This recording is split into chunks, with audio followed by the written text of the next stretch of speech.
It is my current goal to beat the game of Pokemon HeartGold every single week in a solo challenge using every single Pokemon within the Gen 4 Pokedex, which is honestly a pretty tall order. But in all reality here this week, we're taking a look at Glaceon, the last of the evolutions that I will be doing here this summer, mostly just because there's no software yet available so that we can take a look at Sylveon.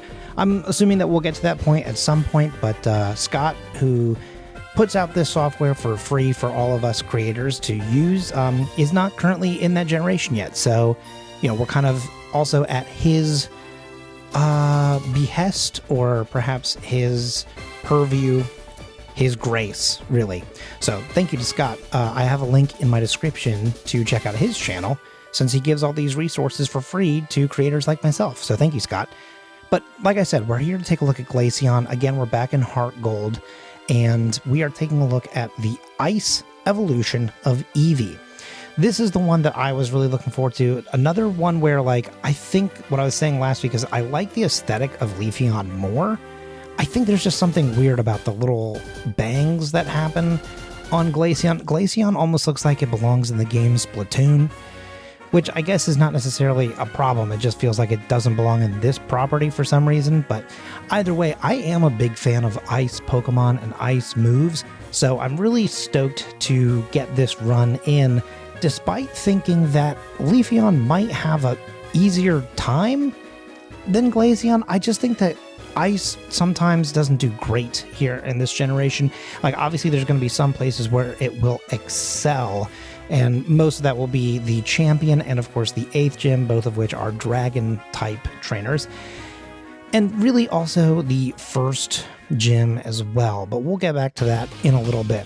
When you look at the moveset, it is kind of a similar situation to Leafeon, where, as always, there's a lot of normal type moves, and then of course a lot of the moves that are specific to the typing that happens only after it evolves into its branch evolution. But luckily, unlike Generation 1, there is a little bit of extra moves here and there. Like, still you have Dig, you still have Shadow Ball, you still have Rock Smash if you really wanted to use it. And of course, Bite is a really cool thing to see coming up here. So you do have a dark type move. And if you wanted to go for Mirror Coat, although kind of a crazy moveset I think to use, it is there. Iron Tail is also there. And of course, you have the ever so incredible TM10 Hidden Power.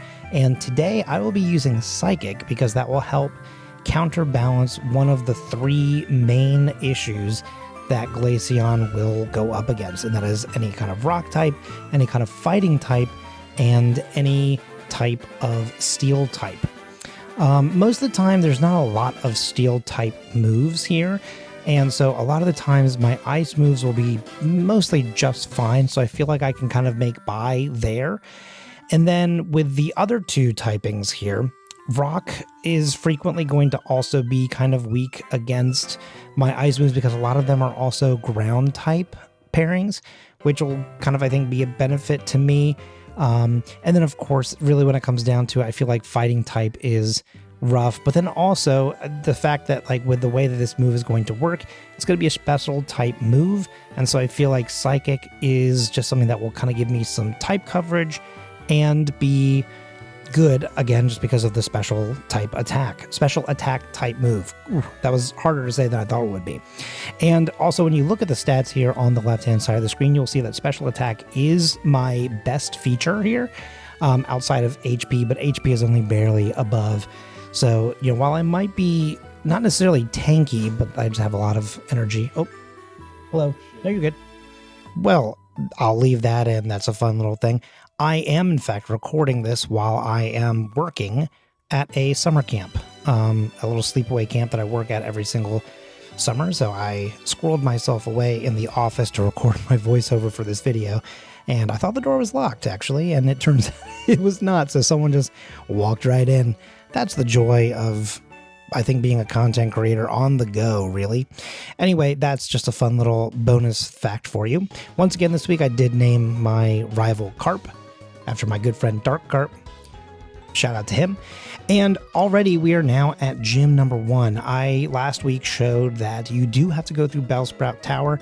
Didn't feel like I necessarily needed to show it again here this week, but it is a feature. And this is going to be kind of a tough call. Like, obviously, it is a slower start than I would really like. It just has taken me a little bit longer to level up and get through some of these lower level Pokemon so, I guess, efficiently. It's just that I feel like there's not a lot of experience points between here and, the starting point. So I was looking at this, and level 15 would give me Icy Wind, but it's still just a thing where I would have to do even more training. And I feel like I didn't have to do a lot of extra stuff to get a usable stab move last time with Glaceon, although of course I kind of just had to go because the flying type was super effective against me. But unfortunately here you're going to see that they are really going after the sand attack debuff from the Pidgey, and it's just enough that I just kept missing over and over and over. And so Pidgeotto just kind of gets the better of me here. And that is really unfortunate. I think that maybe without the debuff, or maybe one less debuff, or better RNG, I don't know, I could probably make it through. But just in case, I left the gym, did a little bit of leveling, just a little bit, just enough to get me to level 15, that I came back and look at that Icy Wind ×2. I mean, it's an easy victory. I probably should have just done that from the get-go, but I don't know. I thought I could save myself, 4 minutes or something like that. So I guess lesson learned, I suppose. But that's the first badge at 34 minutes. It feels very slow. I don't know what it is about this game. I feel like just somehow I go way slower in this than I do in Silver/Crystal. I don't know if it's just like the animations take longer. There's something in the air every time I play this, and I just kind of feel very sluggish. But I think that's another good feature of the fact that there are so many Pokedex entries in this game. We are going to eventually, over time, hopefully see that number go down much further, just because I will be, getting practice in, really. So here on this run, though, I just was, I guess, blindly going through the puzzles and was not really paying attention, did not do these in the correct order. So I had to do one extra fight here within this gym, but that's okay. I mean, hey, who will say no to a little bit of extra experience points? Going up against Bugsy, though, Bugsy does not have anything that's super effective against me. I guess, only have something super effective against the Scyther, because the Scyther is part flying type. The other two Pokemon will just sort of be very, neutral, really. It's just a neutral fight. Like, I don't really feel bad about going up against a Kakuna or a Metapod. Like, they're going to be easy. And as you can see, Icy Wind one-shots Scyther, so that pretty much is just the badge. And Icy Wind is actually going to one-shot the Metapod. Who knows? Can we do it a third time? Is this the hat trick? I thought I was going to hit the button a little bit faster than this. Okay, there it goes. And there it is. All right. Again, the joy of doing content on the road is sometimes you really definitely forget what you recorded, like kind of last second before you left town. And then going up next is the rival again. This is the second time we're going to fight him. I don't think I'm going to show him again here on this run with Glaceon. I feel like he was easier than ever. I pretty much just had exactly the same fight as this one here every single time. It was basically a one-shot every time I went up against him with Glaceon, which is kind of nice. I guess I was just sort of built for his team with this particular Pokemon. So that's, I guess, an added bonus for Glaceon. Then you have leader Whitney. Admittedly, I forgot to hit record when I got to her gym, so you will see me fix the number for the resets and stuff like that. I had to technically do a blackout there because I got to the end of the fight and went, I'm not recording. Oh boy. So I had to just let myself get back in there and hit the button. Do it right this time. But as you can see, even though I take a technical fault there, I still win it on my quote-unquote first real try, or at least my first televised try. And that is luckily a very easy one because of rollout. Rollout could have been absolutely devastating for Glaceon, but I guess by just leveling up enough, being a solo challenge, I was just fast enough to kind of get it down early enough. Whoop. And then here's one of those things where there's a little bit of a weird perspective on those stairs. Throws me off every time. Now, going into Morty's gym. Again, I'm going to skip over part of Eckertique. I don't think we necessarily need to show the 3 dogs every single time, right? And again, it just kind of keeps things a little bit fresh, keeps things moving. Here we go up against Medium Martha. We have a somewhat similar issue to last time. I don't have Dig yet. I mean, I could have picked it up, but I did not. And one of the main reasons being that I don't have a very good normal attack. I am definitely a special attacker. Look at the huge gap in the stats here at this point. Like, you can definitely tell how this Pokemon is going to go. But also, just like last time, in case you weren't here for that video, all his Pokemon have Levitate, which means that while the poison secondary typing for these Pokemon would make them super weak against the move Dig, this time it doesn't do anything to them.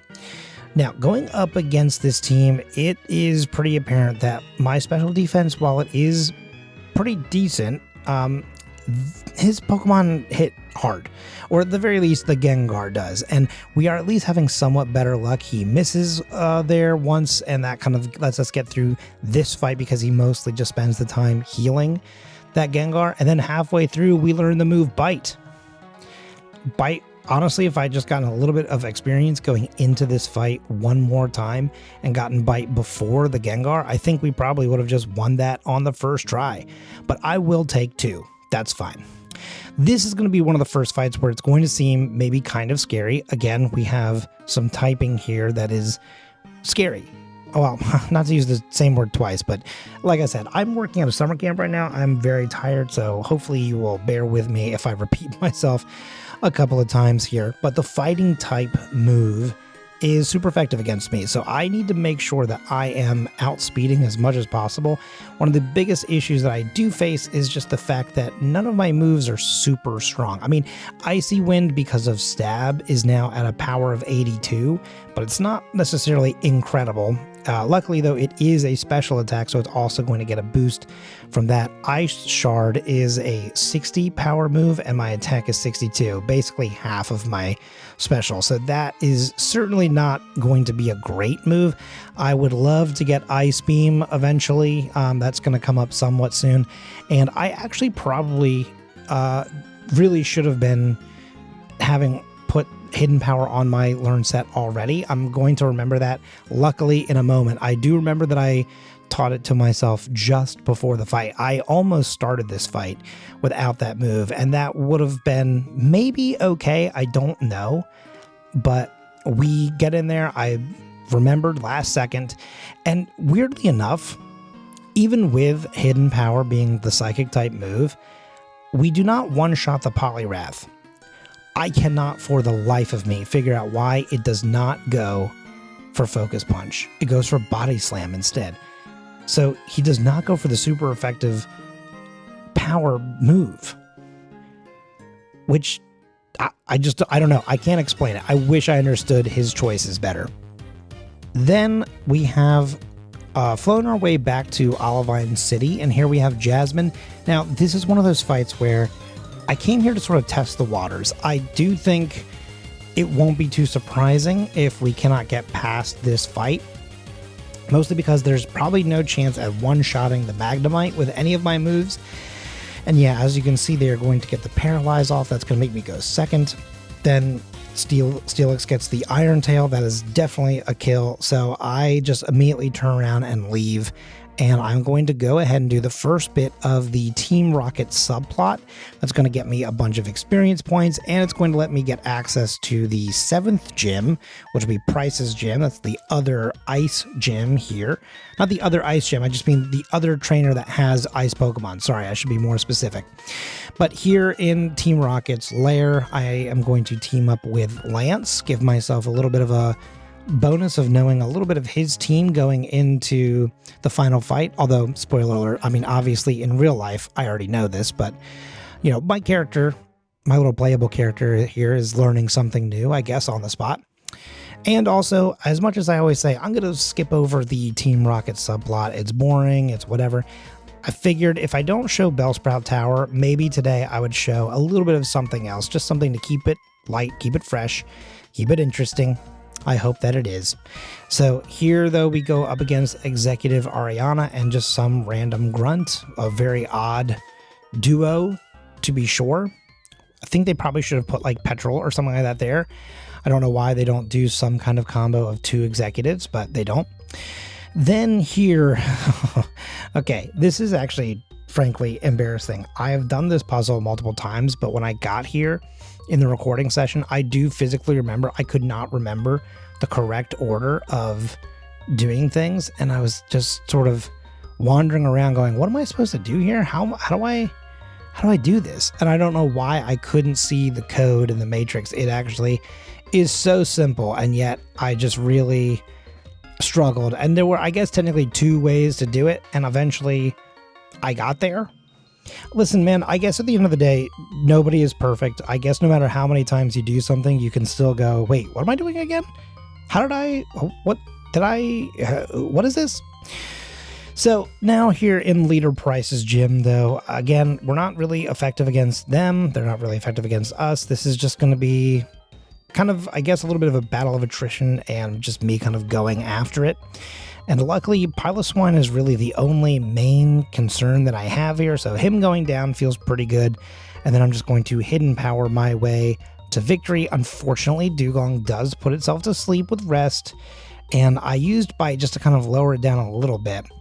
And I tried it twice, but it still didn't really do the job. He goes for a hidden potion, sorry, a secret potion. Oh my god. You know what potion I'm trying to say, right? Please, you know. And then he also has a 4 restore, and then he keeps using sleep. So when I say it's a battle of attrition, I literally mean it. I'm just trying my best to whittle it down enough so that maybe one singular move with hidden power will take it down. But I'm also getting really nervous about the fact that I am running out of PP. So it gets a little closer than I think it probably should. But eventually, with some sort of potion and a full restore and a bunch of rests, he really kind of tries my patience more than anything else, but we get that badge, and so we can leave and go attempt one last time the Olivine Gym, going up against Jasmine. At this point, because we're very much leveled up above her, we should be definitely outspeeding. I actually probably could have given myself a Cherry Berry here going into this first fight. That probably would be smart because I don't have Ice Beam just yet, so even with my best move, you can see that it gets lowered in its ability because of the fact that the Magnemites will resist my icy moves. And so it gets a little tight with that Steelix. I mean, oh man, look at how close that gets. But the biggest issue here just comes down to speed. If I hadn't been paralyzed, that would have been a victory. But unfortunately, while the RNG was in my favor for him missing, her Magnemite missing its move. I just realized that Magnemite does not have a gender. Magnemite misses its move, but then I'm paralyzed, so we get a reset there. What a bummer. But this time we're going into this Steelix much better territory. No paralyze, and we are still fully HP'd up. It has not hit us with any move, so we're looking a lot better. So we're going into this Magnemite with full health and no status effects. So I guess the RNG giveth and the RNG taketh away. There is, again, another little bit of a taketh away. I hit myself twice with confusion, then a third time, and then a fourth time, and then a Sonic Boom. Absolutely incredible. I mean, with as much sarcasm as I can possibly muster on that.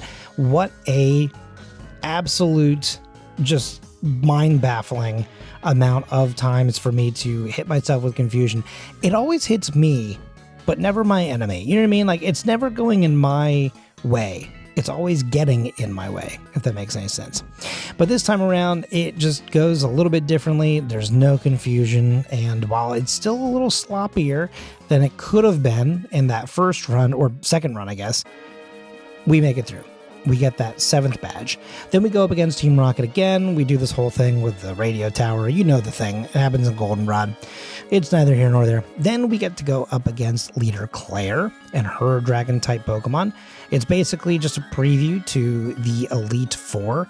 And I have on my learn set here Shadow Ball that I got from Morty. That's going to be really helpful, at the very least for Kingdra, just because since it has a water typing, it's going to withstand my Icy Wind.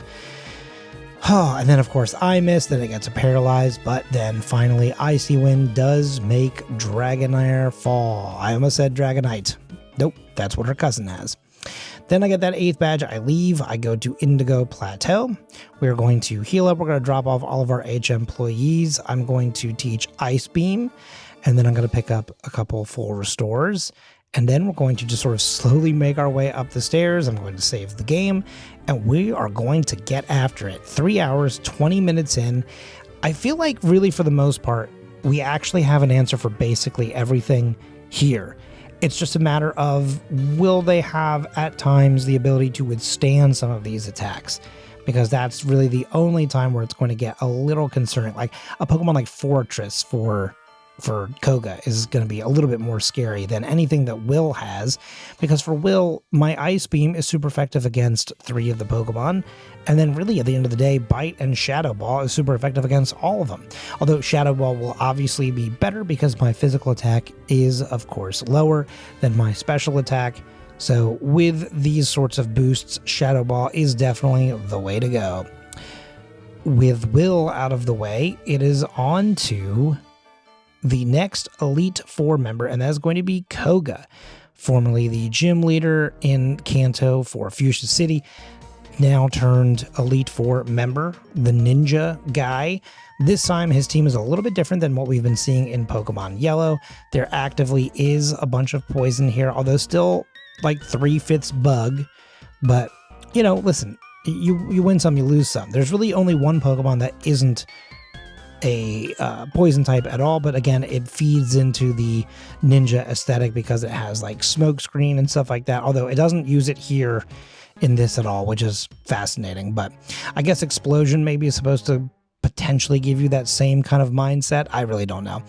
But luckily, once you get past Fortress, like I said, Fortress is really the main contender here, and once he goes down, Hidden Power will carry you through to the end of this fight. So that is going to be our second Elite Four member, and therefore we get to move on to everybody's favorite Elite Four member, and that is Bruno. Bruno can sometimes actually be a little scary in this game, depending on the Pokemon that you have, and considering that 4 out of 5 Pokemon are super effective against me with a fighting type move, and then the 5th one is super effective against me with Rock Slide. It means that really any one of these Pokemon could be my downfall. Luckily, for 4 of those 5 Pokemon, Hidden Power Psychic type is the move to go to. Look at that. That's 1, 2, 3. All the Hitmons are down. Then up next is the Machamp. It also goes down in 1. And so Ice Beam, as I've mentioned prior, Ice Beam will be super effective because of the ground typing here. So while it could have been scary, we did in fact have an answer for all 5 members of Bruno. Goodbye, Bruno. Still pretty bad. I shouldn't taunt him too much. Again, like I said, he can actually be scary in this game. Next up, Karen. Karen, I don't necessarily have an answer for every single one of these Pokemon, but at least 3 of them I am super effective against. And Ice Beam, honestly, just because of the type of same type attack bonus and a very high special attack, it can still do some pretty decent damage against a Pokemon like Umbreon. Then for Houndoom, this is one of those moments where I actually probably could have taught Dig in between some of these fights, because Bite for this one really doesn't make any sense. Dig would have probably been great for Houndoom, but I can 2-shot the Houndoom still and still be full health. So that is pretty cool. Then we can 1-shot the Gengar. We're now at level 66. Murkrow and Vileplume are both going to be super weak against Ice Beam. So that move will take us through those 2 Pokemon. So therefore the Elite Four themselves are done. All that we have left standing between us and the credits is the champion. And as we saw with his cousin Claire, we can make it by pretty quickly. One of the biggest concerns is the fact that you start off with Gyarados that has Intimidate, so anything that is physical is going to get even worse for a Pokemon that already has a bad physical attack type.